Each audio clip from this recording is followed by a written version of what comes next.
I'm standing on the deck of a naval destroyer.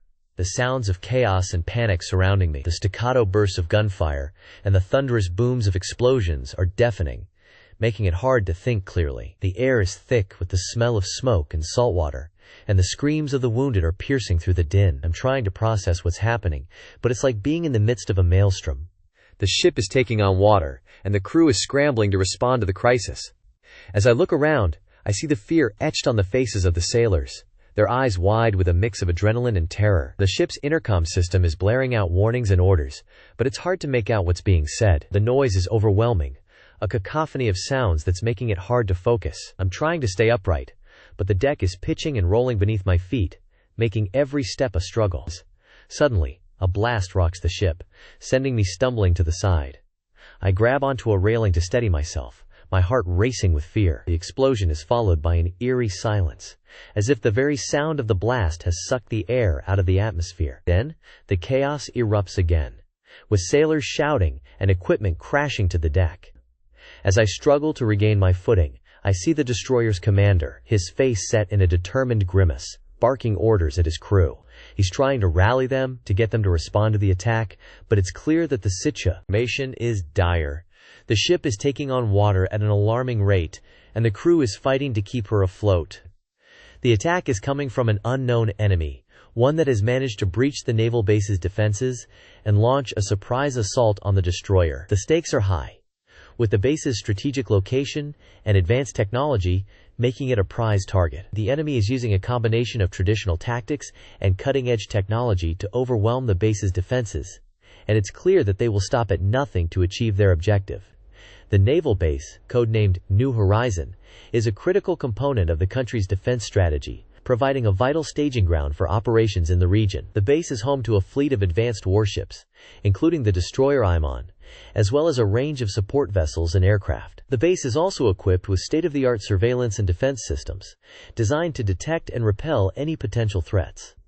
But despite these advanced defenses, the enemy has managed to launch a devastating attack, using a combination of stealth technology and clever deception tactics to catch the base off guard. The attack is part of a larger operation, codenamed Phantom Shield, which aims to disrupt the base's operations and gain a strategic advantage in the region. The operation is shrouded in secrecy, with the enemy using advanced encryption and misinformation to conceal their true intentions.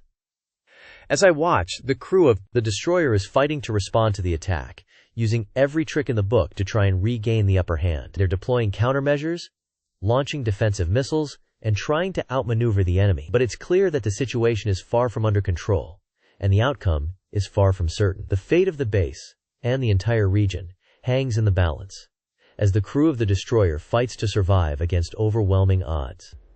As the conflict escalated, the naval forces of both sides clashed in a frenzy of steel and fire. The enemy's fleet, comprising of advanced Kirov-class cruisers and Slava-class cruisers, boasted an array of devastating armaments, including the dreaded P-700 Granite anti-ship missiles. These 550mm behemoths could travel at speeds of over Mach 1.5, leaving little time for evasive maneuvers. In response, our naval commanders deployed the state-of-the-art Arleigh Burke-class destroyers, equipped with the Aegis combat system and a phalanx of SM-2 surface-to-air missiles, designed to intercept and neutralize the incoming threats.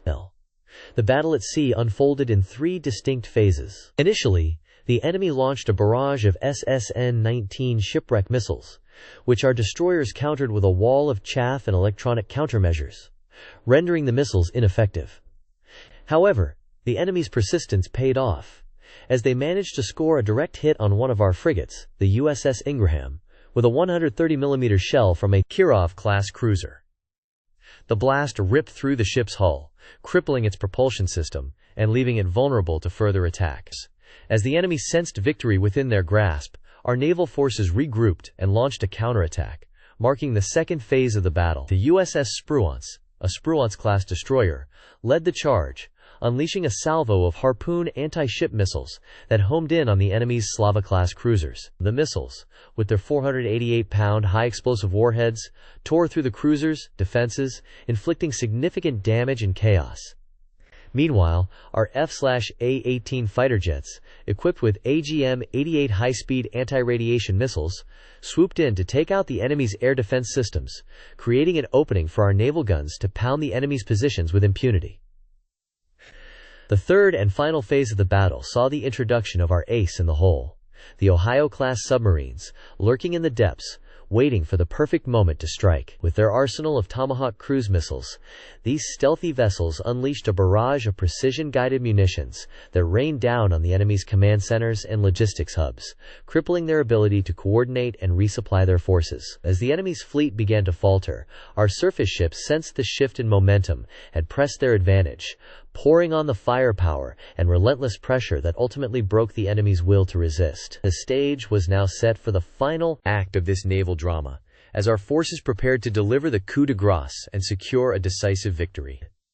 The fate of the Allied forces hung in the balance, as the enemy's stronghold seemed impenetrable. But in a stunning turn of events, a small group of Allied sailors managed to outmaneuver the enemy's defenses, striking a critical blow to their operations. The enemy's heavily fortified battleship, once thought to be unsinkable, lay crippled and ablaze, its wreckage a testament to the bravery and ingenuity of the Allied forces. This daring raid marked a decisive shift in the balance of power, paving the way for the Allied victory. As the dust settled, the true extent of the devastation became clear. The human cost of the battle was staggering, with thousands of lives lost on both sides. The once pristine waters were now a graveyard, littered with the remnants of sunken ships and the bodies of those who had perished. The survivors, many of whom were left scarred by the trauma of war, struggled to come to terms with the enormity of what they had witnessed. The political impact of the battle was just as profound, as the enemy's defeat sent shockwaves throughout the global community. The aftermath of the battle would be felt for years to come, as nations struggled to rebuild and redefine their relationships in the wake of such unprecedented destruction. In the end, it was not the guns, the bombs, or the bravery that won the war. It was the unwavering resolve of those who fought for freedom, for their countries, and for the future.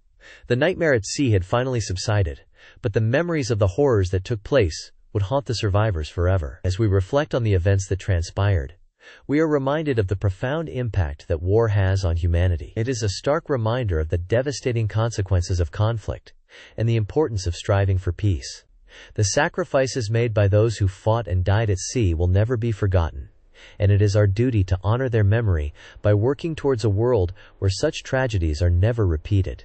The declassified documents, once hidden from the public eye, now serve as a testament to the atrocities of war, a reminder of the importance of promoting peace and understanding among nations. As we close this chapter on the nightmare at sea, we are left with a profound sense of sadness, but also a renewed sense of purpose. To ensure that the lessons of history are never forgotten, and that the devastating consequences of war are never repeated,